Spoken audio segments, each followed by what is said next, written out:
Alors si on s'intéresse au vecteur, on se rappelle qu'un vecteur est défini par une direction, un sens et une norme. Et donc par exemple prenons un vecteur qu'on va appeler U. Voilà, le vecteur U32. En fait ce qu'on a ici c'est ce qu'on appelle un représentant. Alors la notion de représentant, attendez je vais le mettre propre. La notion de représentant c'est simplement l'idée qu'un vecteur n'est pas attaché à un endroit du plan. Ça doit être plus propre. Voilà. Un vecteur n'est pas attaché à un endroit du plan, ce qui fait qu'ici, ce qu'on appelle le vecteur U, c'est en fait une manifestation de ce vecteur avec comme origine l'origine du repère. Simplement, ce qu'on doit retenir, par exemple ici en termes de coordonnées, c'est 3, 2. Un déplacement de 3 en abscisse, puis de 2 en ordonnée, qui nous donne cette direction, ce sens et cette norme.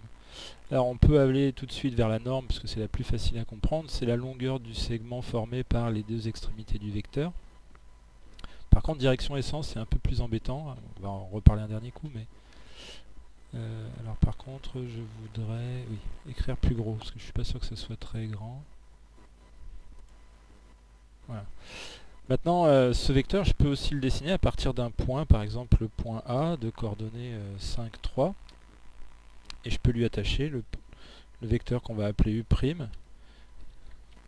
Ah, vous voyez qu'avec GeoGebra... Non, ça marche pas du tout. Avec GeoGebra, on peut travailler sur les vecteurs et sur les points. Vous remarquerez que les coordonnées des points sont marquées entre parenthèses avec une virgule de séparation.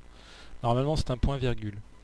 Mais la virgule de séparation sur une ligne horizontale, alors que les vecteurs sont marqués avec des coordonnées entre parenthèses, mais ce qu'on appelle un vecteur colonne. Les coordonnées sont marquées de haut en bas, abscisse en haut, ordonnée en bas. Je peux dessiner un vecteur qui soit égal à ce vecteur-là, mais ayant pour origine A. Pour ça, il faut que j'écrive, je vais prendre le vecteur U, et je vais le mettre là. Donc ça, c'est bien le même vecteur, d'ailleurs il a le même nom, simplement son origine, elle est en A. Et du coup, l'autre extrémité du vecteur, si je l'appelle B, eh bien je peux lui donner un autre nom à ce vecteur-là, pardon. Je peux lui donner un autre nom, c'est le vecteur AB. Alors en fait, ce qu'on retiendra, c'est que quand on a un point d'origine et une extrémité B, un point d'origine A et une extrémité B, on peut le nommer ce vecteur, le vecteur AB.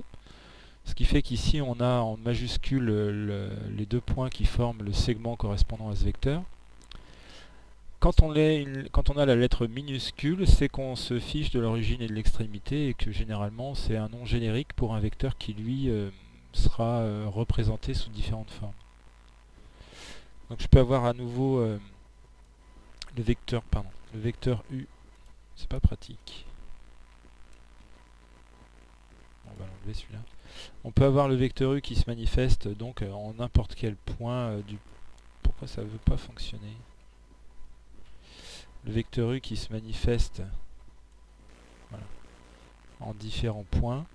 Ici, on aurait le vecteur CD. Et donc,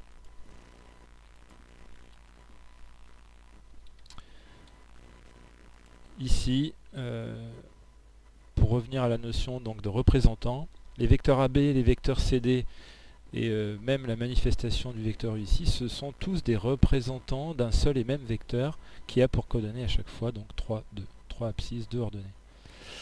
Donc celui qu'on retiendra comme représentant générique, en quelque sorte, c'est le vecteur qu'on écrit en lettres minuscules ici, U. Et puis AB et CD, ce sont ces manifestations dans le cas où on impose l'origine au point A, donc ça forme le vecteur AB, ou l'origine au point C, ce qui forme le vecteur CD. Tous ces vecteurs sont égaux, donc on écrirait U égale AB égale CD en tant que vecteur.